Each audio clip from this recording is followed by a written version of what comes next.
en veterinaria.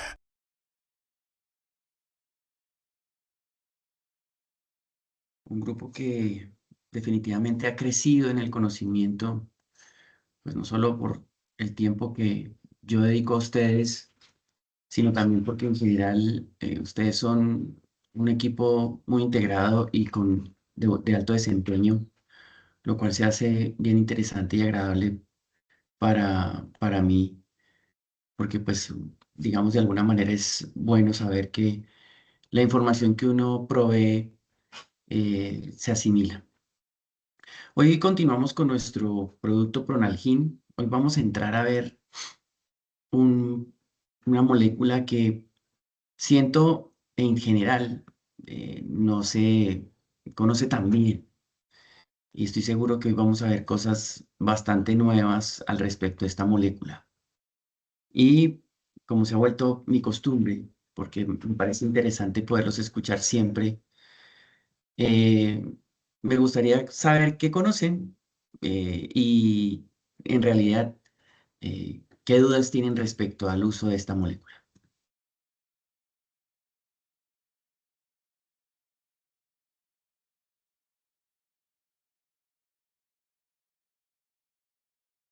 Esta es, bueno, voy Doy a yo, hacer una salvedad, Jorge. Jorge, señor. Jorge Iván y Mauricio Silva siempre han sido magníficos participantes. Sin duda, son bastante líderes. Entonces, hoy no es porque, no por buenos los voy a excluir, quiero escuchar a otras personas del equipo. Listo. Gracias, Luisa, por levantar la mano. Y ahorita, más adelante, Jorge, con mucho gusto, pero de alguna manera siento que todos debemos participar, ¿sí? Listo, tú me parece bien, Eh, gracias. No hay sí, problema, sí, tranquilo, sí. doctor. No, no, no. Y te reconozco tu magnífica disposición siempre a este espacio.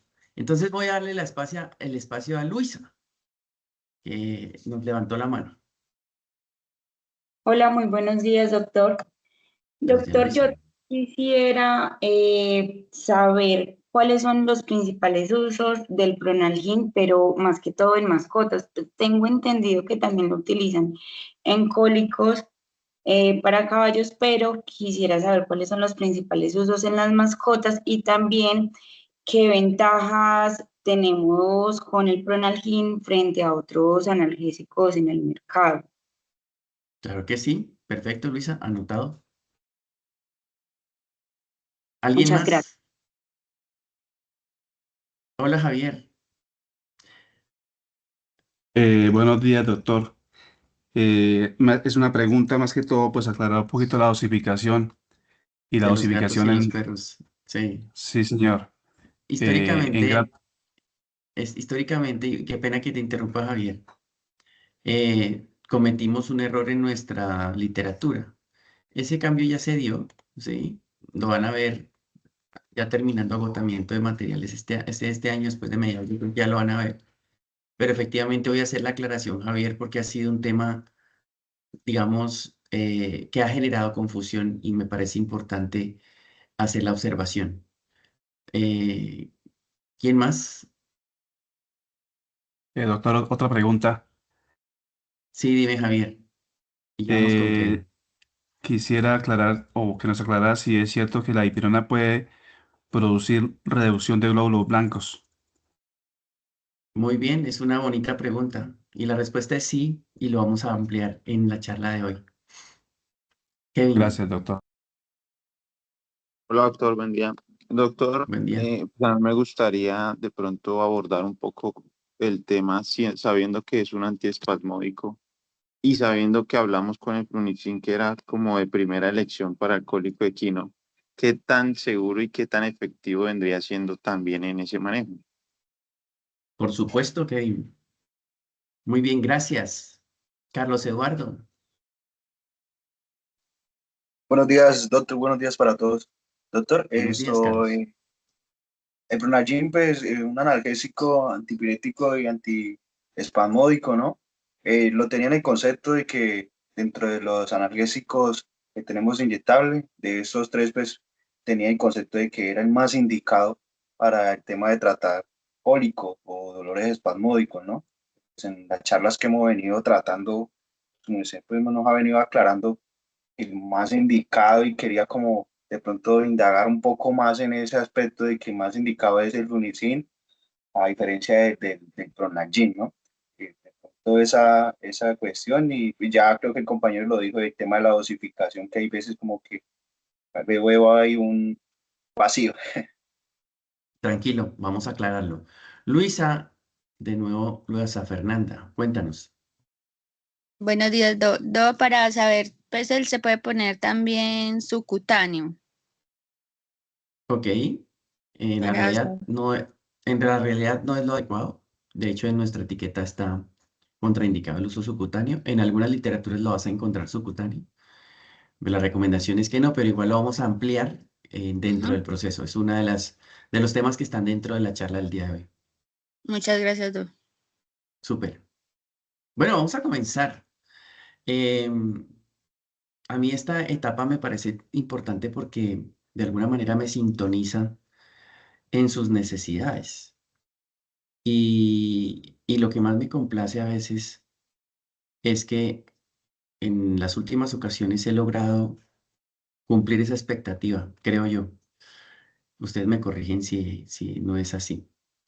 Y de alguna forma, obviamente, esto enriquece precisamente nuestra conversación y nuestra charla. Comencemos con esta historia. Miren lo antigua que es esta molécula, la dipirona, que es una pirazolona. Y en el resto del mundo, Europa, Australia, Estados Unidos, se conoce como metamisol. Recuerden bien esta palabra, metamisol, que es el otro nombre que se utiliza para esta molécula. Está derivado de un grupo que son las pirazolonas. Veremos que hay varias moléculas ahí que conocemos. Y Hesch en 1920 fue el que desarrolló este producto como una alternativa a los primeros AINES con mejor efecto analgésico antipirético. La verdad es que hizo una introducción de entre la década del 20 al 30, ¿sí? Pero ya en los años 70, como lo preguntaba Javier, lo voy a ampliar un poquito más adelante, precisamente tiene un efecto negativo comprobado y por eso se retira el uso en humanos en los años 70, ¿sí? Porque se descubre que especialmente en humanos, ¿sí?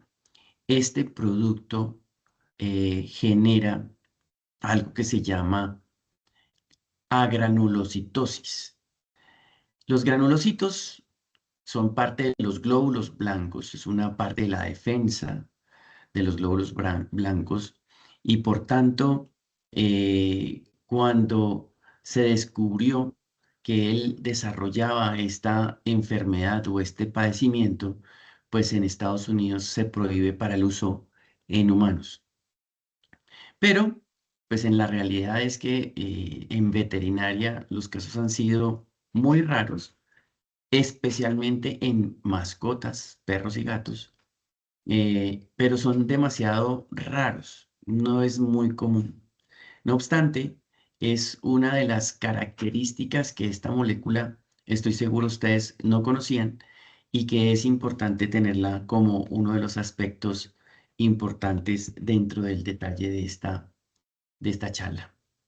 Ahora bien, hay varias moléculas del grupo de las pirazolonas, una antigua que es la fenilbutasona, una muy conocida, la antipirina. ¿En qué producto está la antipirina?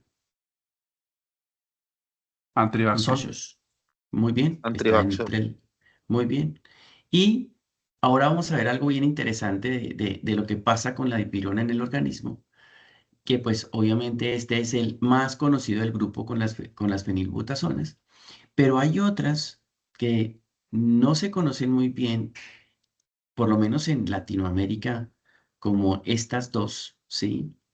Este se ha comercializado en Europa, ¿sí?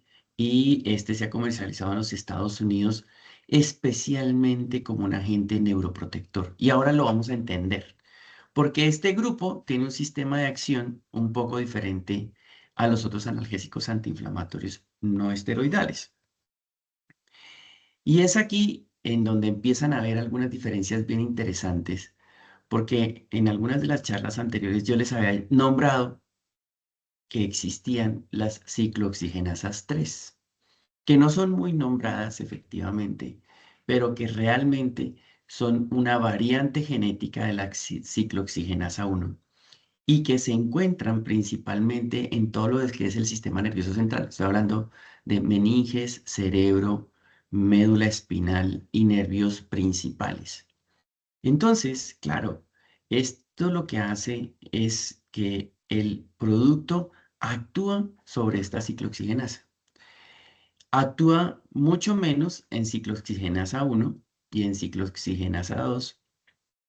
Y a diferencia de la 2, pues si digamos que la relación que tiene 3 y 2 es que realmente la ciclooxigenasa 3 está relacionada con el dolor que se produce a nivel cerebral y la fiebre que se produce a nivel central. Entonces, esto hace que este producto tenga un sistema muy distinto a todos los que nosotros hemos visto anteriormente. Y aquí aparece una nueva palabra que estoy seguro muchos no conocían sobre las ciclooxigenasas 3, que pues como les quiero mostrar, aquí tenemos nuestra historia de nuestro ácido araquidónico, aquí está pues toda la cadena y llegan las ciclooxigenasas. Entonces, para ser más concreto, las ciclooxigenasas 1, recordar que están encargadas principalmente de la integridad de la mucosa gastrointestinal y el pH del estómago, la perfusión intrarrenal y la coagulación. La ciclooxigenasa 2, principalmente la inflamación, con todos sus elementos, ¿sí? Y la ciclooxigenasa 3, que es una isoforma, o sea, es una transformación que tiene en el hipotálamo la ciclooxigenasa 1, ¿sí? Está localizada en el sistema nervioso central y es principalmente una de las sustancias que estimula la fiebre. Por eso, este analgésico antiinflamatorio se convierte en el top 1 de los antipiréticos en veterinaria. Y eso ya lo hemos visto. Y también hemos visto la eficacia, por ejemplo, de la antipirina, ¿sí? Como molécula muy homóloga de la dipirona, porque cuando hacemos el uso precisamente en lo que nosotros hemos denominado fiebre de garrapata, que es la babesiosis, esa enfermedad hemoparasitaria, vemos cómo ese analgésico antiinflamatorio genera rápidamente, casi que de inmediato después de la aplicación, un cambio importante en precisamente el estado anímico del animal, porque lo principal que le bloquea es su sistema nervioso central, haciendo precisamente un bloqueo de las prostaglandinas que produce la ciclooxigenasa 3 y que son causantes de la fiebre. ¿Conocían ese mecanismo? No, doctor. No, señor. Mauricio, Iba a hacer una pregunta con relación a eso, doctor. Buenos días y para todos. buenos días, No, Mauricio. hasta ahora escucho lo de la ciclooxigenasa 3. No, no lo había escuchado antes, doctor. Bueno, Entonces, pues básicamente, él es antipirético analgésico. ¿Sí? es Básicamente. correcto, sí, es muy poco antiinflamatorio y es poco lesivo ante la mucosa de la integridad intestinal y la perfusión renal. Obviamente, como un analgésico, tiene efecto sobre estas dos sustancias, pero no es el foco principal. El foco principal es otro camino, que es la ciclooxigenasa 3. Entonces, ¿qué es lo que pasa con esto? Cuando el fármaco ingresa al organismo, él es un profármaco. ¿Recuerdan la palabra profármaco? La vimos en otra sustancia que es un profármaco. ¿Se acuerdan? Hay un antiparasitario en perros en la línea veterinaria que usa un profármaco, ¿cuál es? En la línea veterinaria Codas Pharma hay un antiparasitario oral en jeringa ¿El Febantel? Febantel. el Febantel. Febantel. Muy bien. ¿Qué son los profármacos? Es una sustancia que cuando ingresa se metaboliza y su forma activa es el metabolito, no la sustancia. Y se convierte en 4-aminoantipirina o metilaminoantipirina. O sea que la antipirina es la sustancia que ejerce realmente el efecto antipirético analgésico. Es por esto que en el caso del Antrivaxol se convierte en un analgésico y un antipirético poderoso. Porque a diferencia de la dipirona, la antipirina no es profármaco, es la sustancia activa del metabolismo de las pirazolonas y de esta manera hace su acción. Otro dato que seguramente ustedes no conocían. Entonces, ¿cuál es Perdón, el doctor. O mecanismo? sea, aparte, Señor, doctor, qué pena interrumpirla. O tranquilo, sea, tranquilo, aplicamos pueden interrumpir. dipirona y aplicamos la dipirona y el profármaco sería la antipirina y esa es la que o se transforma en antipirina y esa es la que hace la acción de antipirético y analgésico. Es correcto, Mauricio. Cuando él llega al organismo, el organismo lo transforma, lo hidroliza, se llama hidrolización, y queda convertido en esta sustancia. Y al convertirse en esta sustancia, esta es la sustancia que hace el efecto. Entonces, sí, lo que acabas de decir es lo correcto. Gracias, Entonces, doctor. el mecanismo de acción, que es inhibir las ciclooxigenasas, tiene algo que se llama, digamos que tiene dos formas de actuar. Hay una que es débil y una modulada. Y ustedes dirán, ¿y esa vuelta qué es? Sencillo.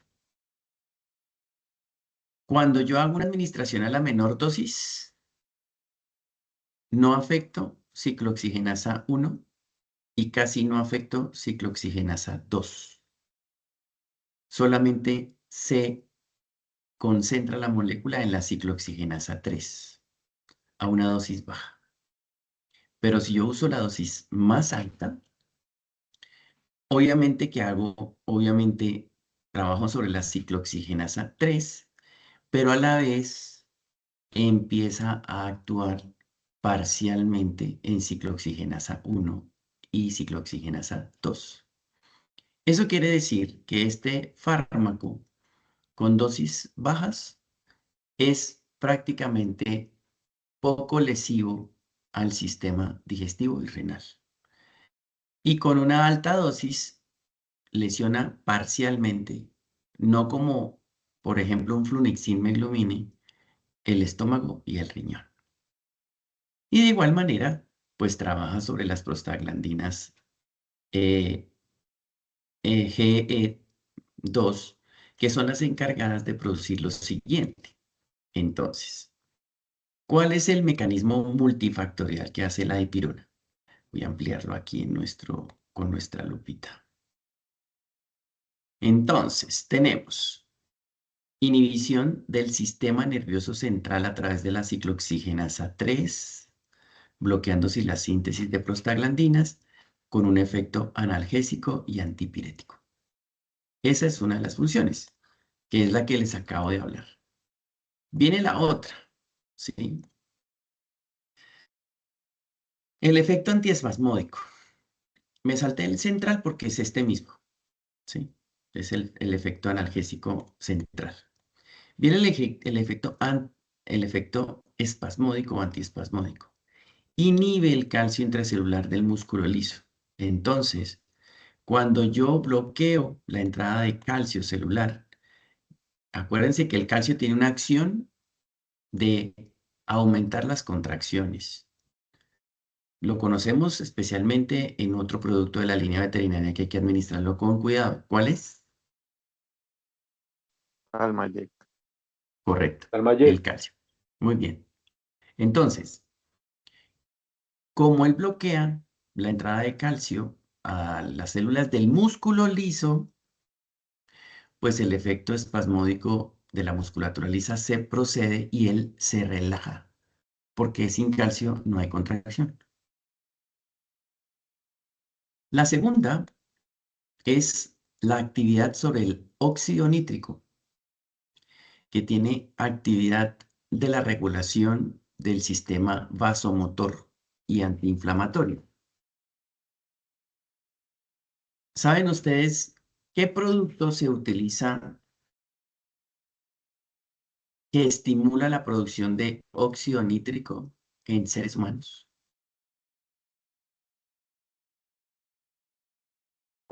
En humanos, creo que como a nivel reproductivo también se usa. Sí, así es. De hecho, es específicamente para Puede ser, esa puede área. ser, puede ser el tadalafilo. ¿Correcto? Muy bien, Jorge. Súper. Efectivamente, el óxido nítrico es necesario para la regulación vasodilatadora. Y lo que es el sildenafil y el tadalafilo tienen un trabajo especial sobre esta sustancia. O sea, estimulan la producción de óxido nítrico. Con lo cual, pues, al mejorar la perfusión sanguínea, se le solucionan los problemas a algunos seres humanos que tienen problemas en el área reproductiva. Entonces, ¿cómo funciona esto? Activa vía óxido nítrico y bloqueo del potasio y hace otro efecto espasmódico en la musculatura lisa, pero de las venas y las arterias, y entonces hace que se dilaten. Entonces, digamos que estas son las tres actividades principales de la molécula, con lo cual, pues las inflamaciones también disminuyen. Sí, inclusive parcialmente un edema también disminuye gracias obviamente a una acción vasodilatadora o se evita. Entonces, el mecanismo de acción de este producto pues tiene como esos tres focos principales. Por eso no es un antiinflamatorio específico porque no tiene esa actividad sobre COX-2 fuerte. Es seguro porque no daña el estómago y el riñón, porque su actividad no va directa sobre ellos, pero sí hace una inhibición central a través de la ciclooxigenasa 3, con lo cual genera un buen nivel analgésico antipirético. Y es muy rápido. Ahora ya, como ustedes entienden esto, pues este se absorbe vía oral también.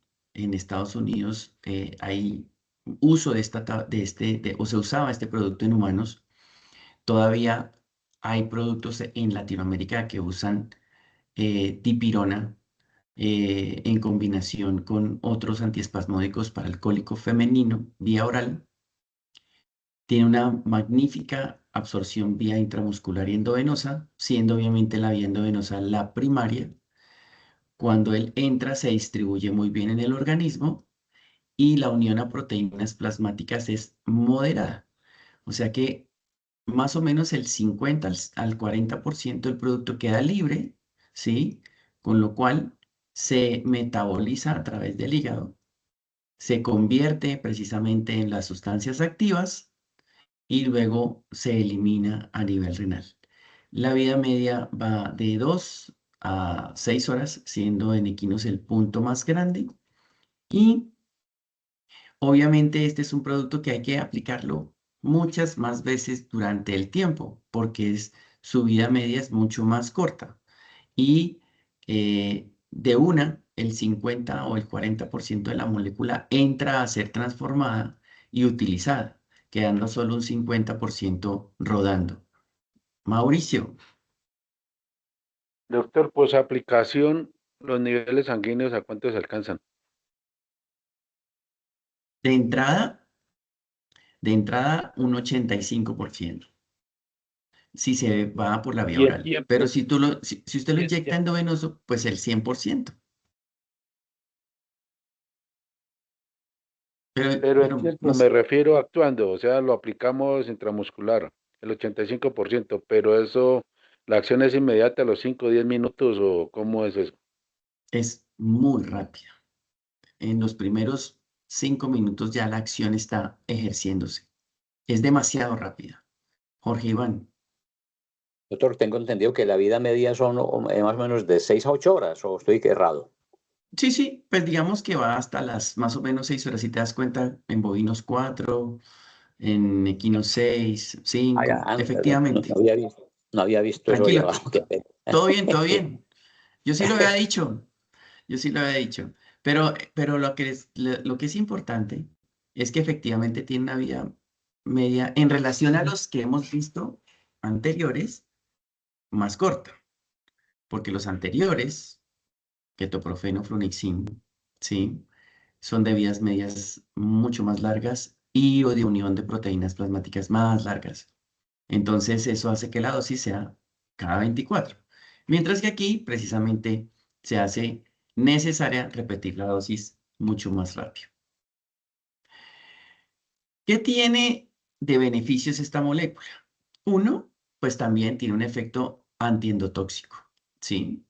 Que es bueno, es relevante, pero nunca será igual o mejor que el flunixin. No, es como el segundo. Es decir, si ustedes se han dado cuenta, la mayoría de los productos analgésicos antiinflamatorios per se tienen una actividad endotóxica, pues porque bloquean las prostaglandinas inducidas por los lipopolisacáridos. Pero hay uno que es brutal, que es súper fuerte, y ese es el flunixin meilumine. De segundos, Por eso el impacto gastrointestinal es menor al flunixin en los estudios que se han usado. Y sí, sí, hay signos en donde uno compara obviamente el placebo con el uso del producto y obviamente sí hay efecto antiendotóxico, pero no es tan bueno, tan poderoso como el flunixin. Entonces sigue siendo el flunixin como antiendotóxico el mejor en elección. Como analgésico también funciona muy bien. Recuerden que no y también antiinflamatorio, pero no es tan buen antipirético, mientras que este es el top antipirético. Entonces, obviamente, pues disminuye la liberación de prostaglandinas, disminuye las citoquinas y sobre todo esto, dos elementos son muy importantes. Modulan el eje hipotálamo-hipófisis a través de la ciclooxigenasa 3 y la estabilización hemodinámica gracias al óxido nítrico.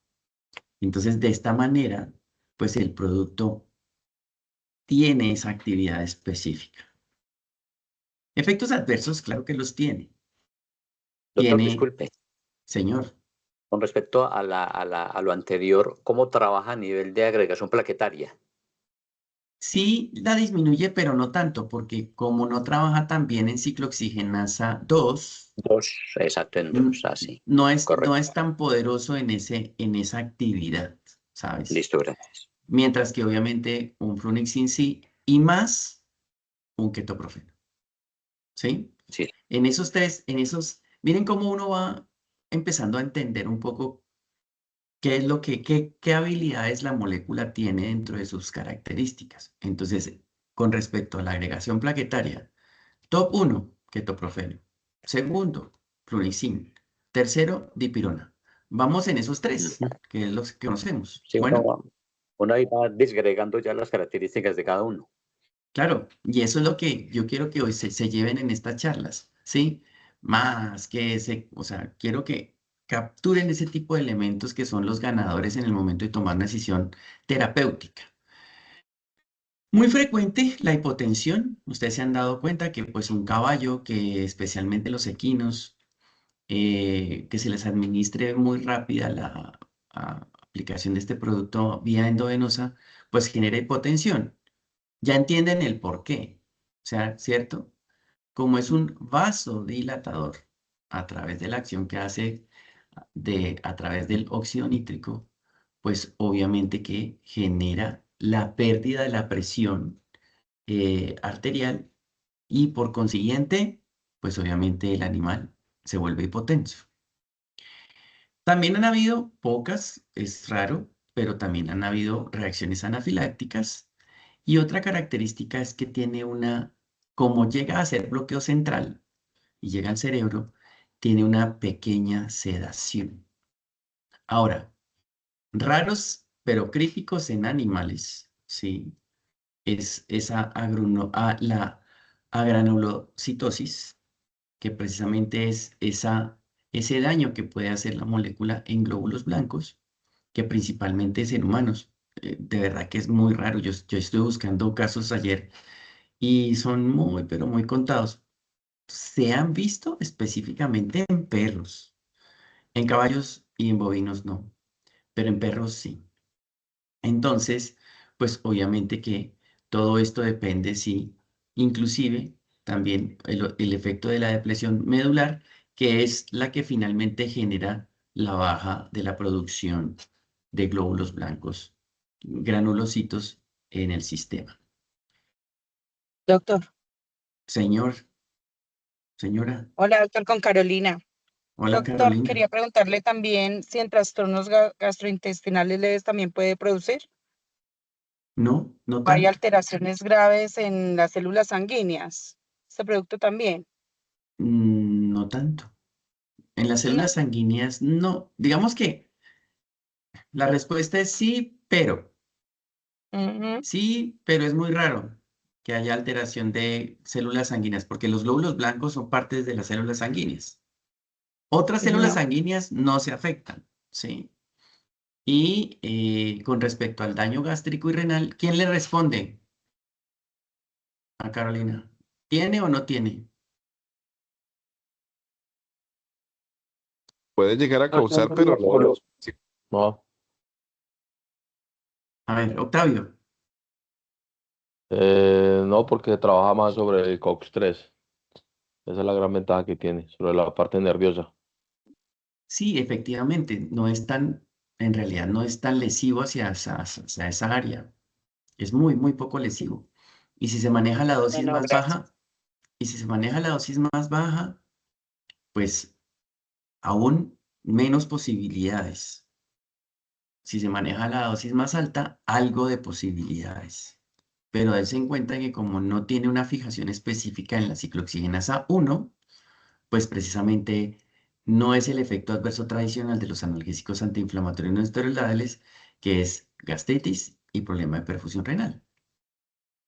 Bueno, En gracias. gatos, mayor sensibilidad metabólica, puede haber toxicidad. En perros funciona, pero hay que tener mucho cuidado. Octavio, vas a hacer una pregunta. Tiene la Doctor, sí. Cuente. Algo que he visto que se usa, que lo han usado pues con las dipironas, que lo manejan como la parte inversa. Manejan la mitad de la dosis venoso y la otra mitad la manejan muscular. Para tener una acción, bajar el dolor más rápido y la parte muscular trabaje la parte media digamos, más controladamente, más lenta y tenga como más prolongación. He visto ese método que lo han trabajado, no sé qué tan efectivo será. Tiene algo de razón, pero no todo de razón. Si yo administro un medicamento viendo venosa, a los 2 minutos está en todo el organismo, que es lo que se tarda en darle la vuelta completa, el ciclo de la sangre al corazón. O sea, es muy rápido lo que va y vuelve. Además es que es poquita, ¿no? Es decir, les decía yo en una conversación pasada que nosotros tenemos 80 ml promedio por kilo. O sea, que un ser humano tiene entre 4 a 5 máximo litros de sangre. Y el corazón tiene una capacidad de bombeo bastante grande. Son 200, de 200 a 250 ml por cada bombazo. Entonces él mueve la sangre muy rápido. Estamos hablando que en menos de un minuto, pues, ha dado la vuelta completa, ¿sí? El ciclo. Entonces, ¿eso qué hace? Que definitivamente, cuando yo administro un medicamento endovenoso, en menos de un minuto o en un minuto por largo, esté en todo el organismo. Por eso es inmediato. La vía intramuscular es un poco más lenta, porque tiene que el medicamento encontrar el camino venoso, porque finalmente lo que pasa es eso, y llegar a la sangre. Y eso sucede entre 5 a 10 minutos, pero finalmente entra a la sangre y funciona. Entonces digamos que si yo lo administro endovenoso, pues la acción es literal inmediata. Si yo lo aplico intramuscular, se va a tardar un poco, pero eso no va a hacer que tampoco el producto funcione muchísimas más horas, porque finalmente a los 5 o 10 minutos está absorbido desde el músculo y va a tener la misma vida media, ¿sí? Es importante que tengan ese criterio y por eso es que a veces yo les doy estos datos para que comprendan muy bien, ¿sí? ¿Por qué se manejan esas dosis o por qué se repiten esas dosis más bien? Entonces, de esa manera, parcialmente puede que llegue a funcionar. Obviamente, si se administra endovenoso es inmediato el efecto. Él llega rapidísimo. Además, él pasa fácil la barrera hematoencefálica y la barrera placentaria. Cruza la barrera placentaria. Entonces, digamos que esa es una de las actividades que hace, pero digamos que en aras de la conversación, pues no es que sea un super plus hacer la división. No, algo, pero no es lo super plus, pero sí algo. Mauricio, tienes una pregunta. Doctor, ¿siempre la debemos aplicar con suerito o se puede aplicar otro tipo de, por ejemplo, el electrosuero que generaría problemas o sencillamente solo suero como tal? No, normalmente se hace en solución salina, si es que se va a diluir por goteo. Es compatible con todas las soluciones. O sea, si la mezclan con un lactato, se va. Si la mezclan con una destroza, se va. No lo vayan a mezclar nunca con calcio, ¿sí? Entenderán las razones, ahora lo vimos. Y adicional a eso, el uso más común es directo. Lo único es que hay que administrarlo lento, muy lento. Se va poniendo, se aplica una parte pequeña, se espera, y se va aplicando otra parte pequeña y se espera. Y así sucesivamente se va administrando lentamente, ¿sí? Y esto así funciona. Si no, vamos a tener seguro un caso de hipotensión. Inclusive el animal puede llegar a caer. Efectos Doctor, sobre la perdón, gestación. Señor Carlos, cuente. al manejarlo puro en la vena también es, es recomendado, pero lento, ¿verdad? O definitivamente solo con solución salina. ¿Quién le responde? Mauricio, respóndale. Pues lo acaba de decir el doctor, es mejor lento. Yo lo haría, por ejemplo, cojo la avena y voy mezclando el producto para que le dé temperatura y lo voy aplicando lento para no generar un choque, si se puede llamar un choque si lo aplicamos muy rápido, porque genera hipotensión. Entonces, si quiere, lo mezcla con lactato, igual en goteo o solución salina. Carlos, ¿entendiste la respuesta? Sí, señor. Gracias. No. Súper. Bien. En gestación y reproducción, cruza la barrera placentaria, por tanto, llega al feto, ¿sí? Es un analgésico que llega al feto. Está contraindicado en el último tercio de la gestación por riesgo al cierre prematuro del ductus arterioso. Sobre la fertilidad, pues no hay datos en realidad que confirmen que tiene efectos secundarios. No, los datos son muy limitados. Entonces, digamos que no se ha encontrado una real causa de efectos secundarios en reproductores, en fertilidad. Pero al igual que el flunixil meglumine, no se debe aplicar. El flunixil meglumine decíamos que cuántas horas antes o cuántos días antes del parto.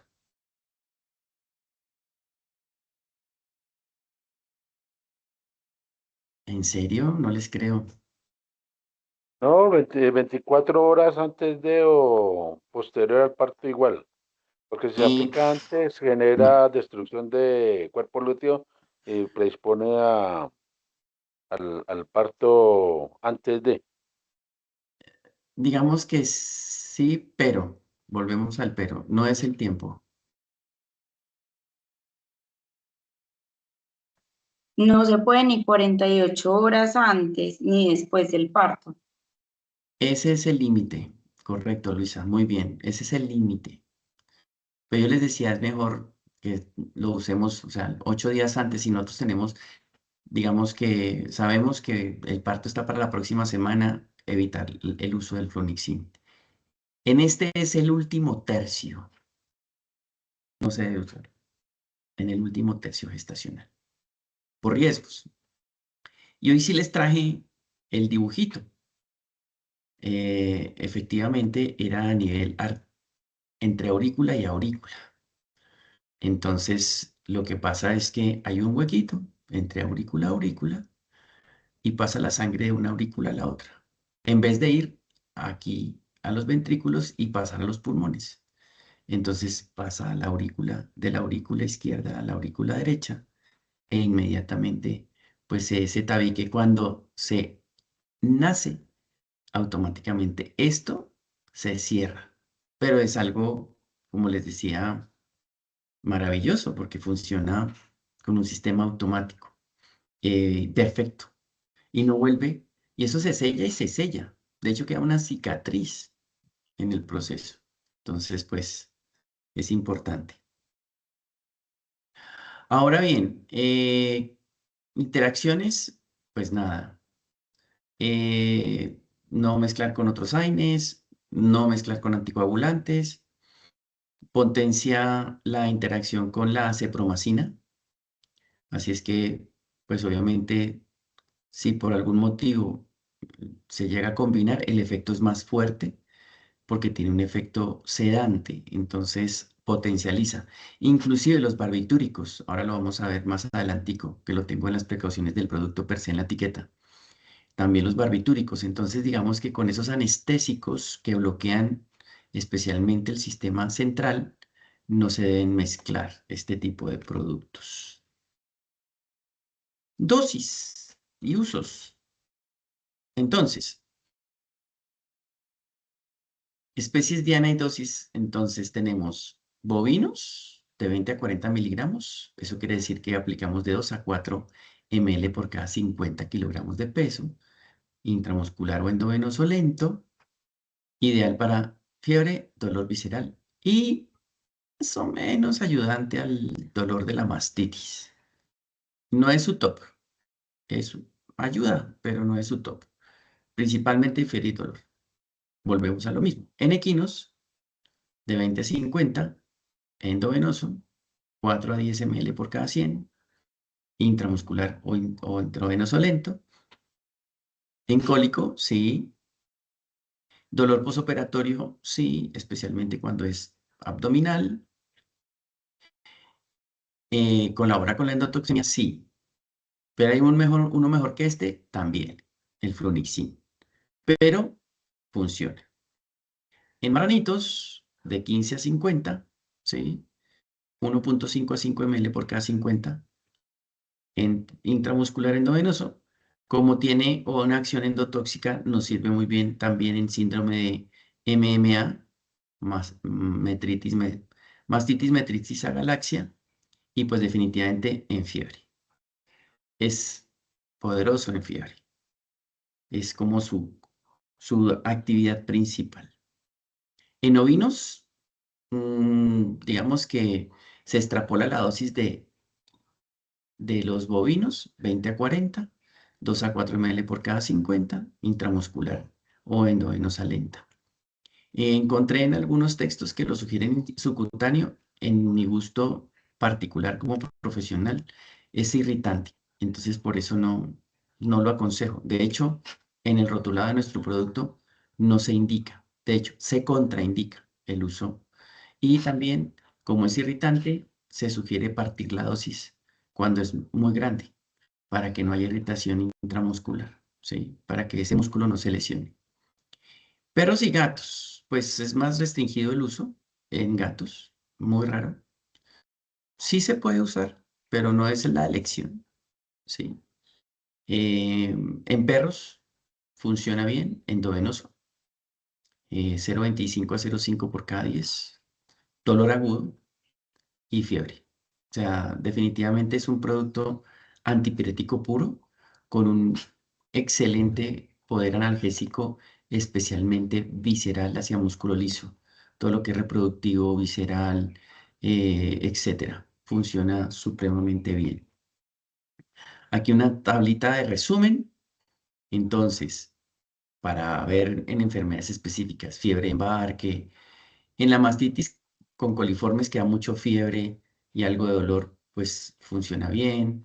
Timpanismo, cólico renal, porque pues están involucrados tejidos lisos, ¿no? Del músculo liso. Entonces, pues obviamente en estos casos específicos funciona bastante bien. Obviamente en el cólico espasmódico, en afecciones musculoesqueléticas y en procesos febriles en el caballo. Como les decía, al detalle, síndrome mastitis metritis a galaxia, fiebres asociadas a neumonías, por ejemplo, en caprinos, dolores posparto, distocias, obstrucciones esofágicas por cuerpos extraños. Miren que esto lo he visto manejar así en perros también, ¿sí? ¿Qué otro producto lo usan para obstrucción de cuerpos extraños? ¿Qué otro producto hay? Aparte de la dipirona, en perros, ¿saben? ¿Sí recuerdan? ¿No? Los duros en pequeños, No, yo no soy duro en tan pequeños. No sé, Ketoné, doctor, no. ¿El Oxicam podría ser, doctor? do, ketoné, tampoco. Em, es un anestésico, de hecho. ¿Ni idea?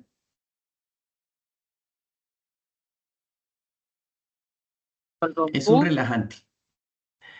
Sí, es esa molécula. ¿Y cuál es el rompum? ¿Qué es lo que trae el rompum? ay, doctor, dilaxina. Sí, Ujú. la silacina también se utiliza precisamente para cuando se atasca un cuerpo extraño en el esófago, especialmente en perros. Cuando se hace el uso de silacina, el músculo que tiene el esófago se relaja y hace más fácil la extracción del cuerpo extraño.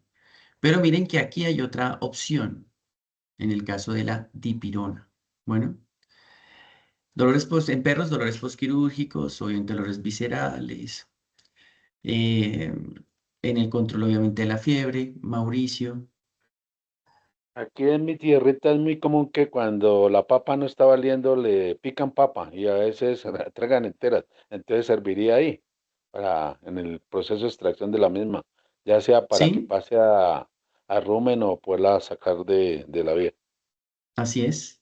Sí ayuda porque relaja el músculo liso. Y es que es muy poderoso el relajamiento. Acuérdense que hace dos acciones.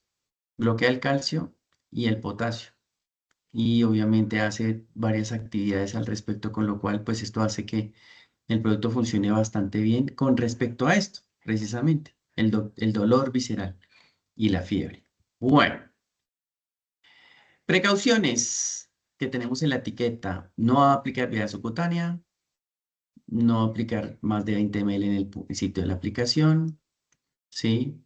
Lento en la administración endovenosa, no administrar en animales por tiempo prolongado, me devuelvo, Se me olvidó decirles, mire, máximo 3 días, 8 a 12 horas, cada 8 horas, cada 10, cada 12, cada 8, cada 12. Si se dan cuenta, es un producto de, en promedio, 8 o 12 horas. Y máximo 3 días. Normalmente se usa a veces una dosis. En antipirina es una dosis, normalmente. Con eso ahí tienen para bloquear todo el sistema febril, ¿sí? Entonces, obviamente, si estamos usando fenilbutazona o barbitúricos, pues no lo podemos usar, porque pues son del mismo grupo y están haciendo acción con otros antiinflamatorios. Les decía, no mezclen, y les comentaba los barbitúricos antes. Lo normal en todos los analgésicos antiinflamatorios no esteroidales, no administrar en animales deshidratados, hipovolémicos o hipotensos, ¿sí? Sí, obviamente. Y pues obvio, si aún hay un animal que tiene problemas de úlceras gastrointestinales, a pesar de que el producto no es un COX-1 selectivo, pues que le pegue tan duro, pues hay que tener cuidado. Luisa Fernanda. Me he encontrado que están recomendando mucho dipirona en gotas. Oral, ¿sí? Sí, señor. Sí, sí, funciona. Yo les decía que la dipirona se usa oral, sí tiene y la absorción es del 85%, ¿sí? Em, y pues digamos que como antiespasmódico y para la fiebre es buenísimo. Y vía oral funciona muy bien. En humanos, la marca más conocida se llama Novalgina.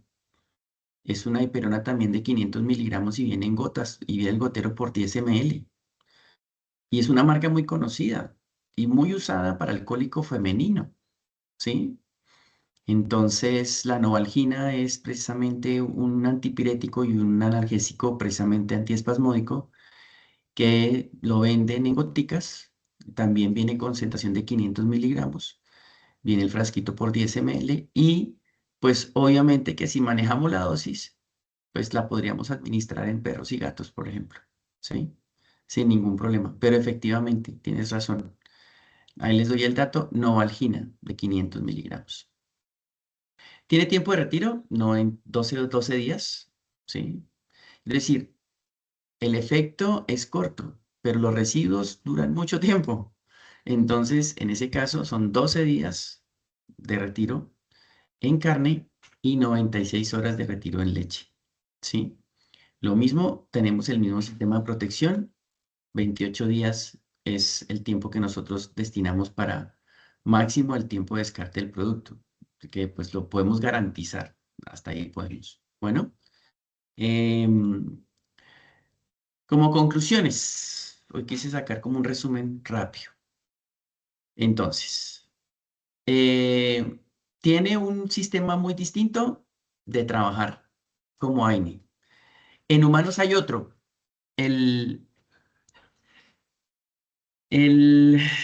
Ay Dios, se me fue la molécula, me estoy acordando de la marca, pero no me acordé de la molécula. El paracetamol funciona como este en humanos.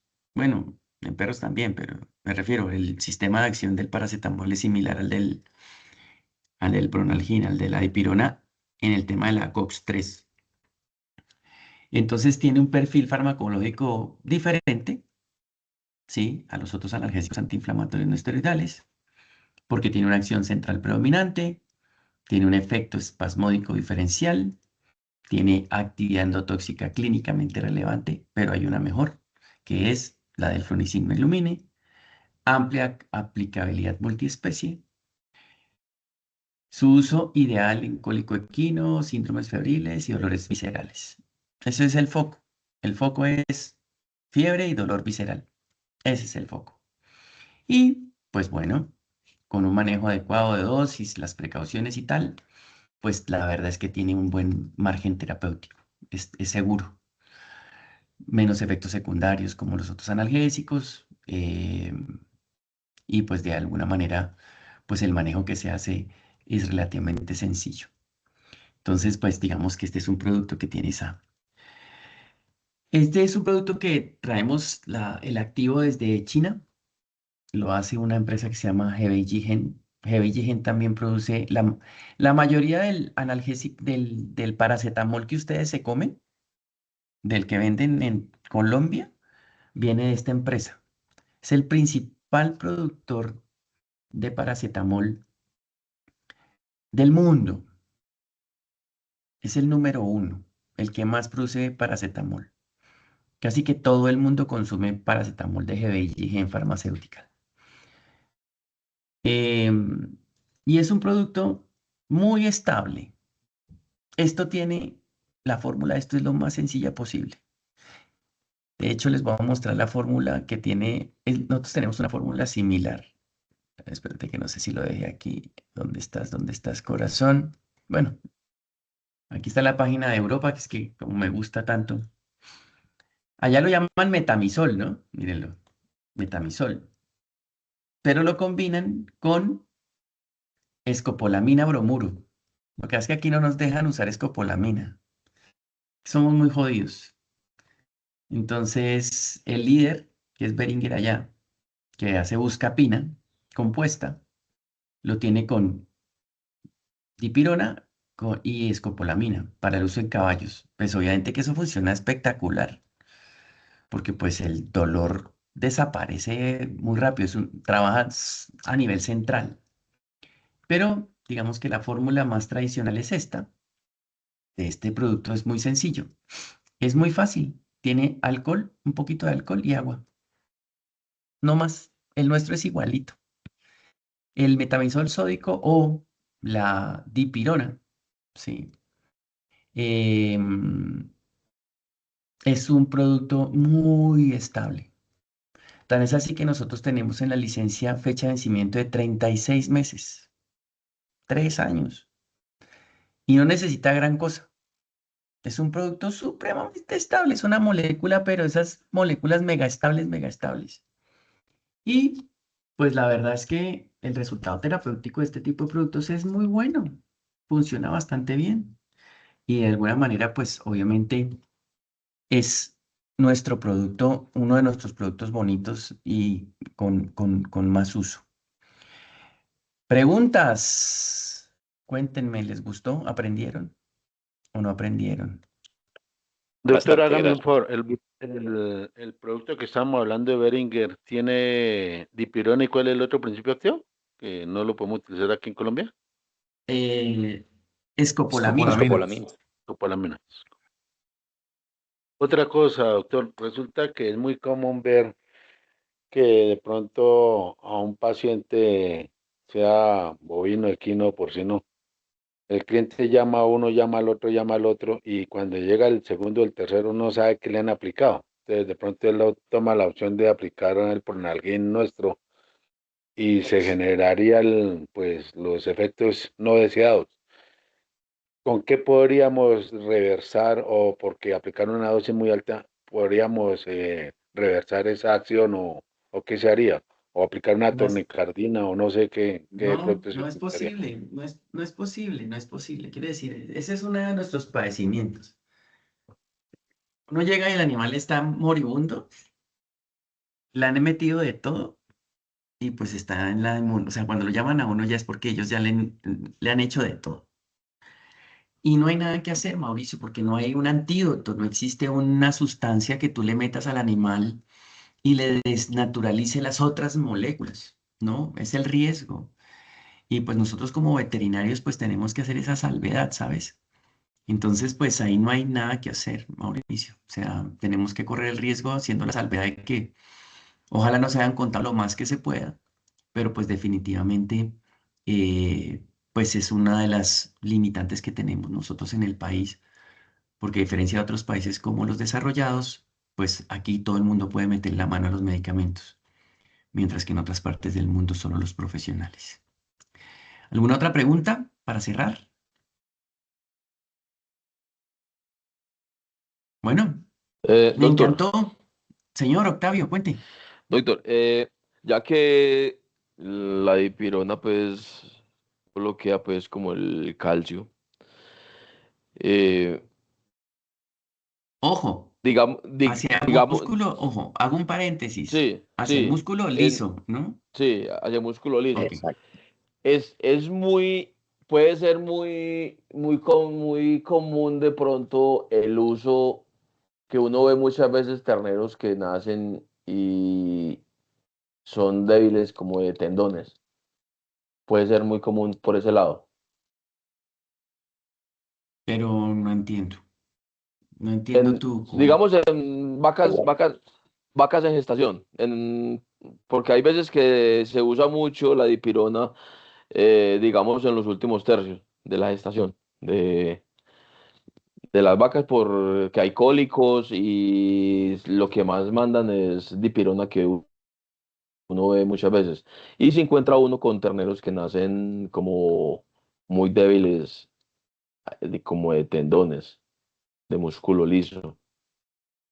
Es que el tendón no es músculo liso, Octavio. Pero no, pero en cuanto toda la parte, el ternero nace muy débil y al bloquear el calcio, no hay efectos ahí por ese lado.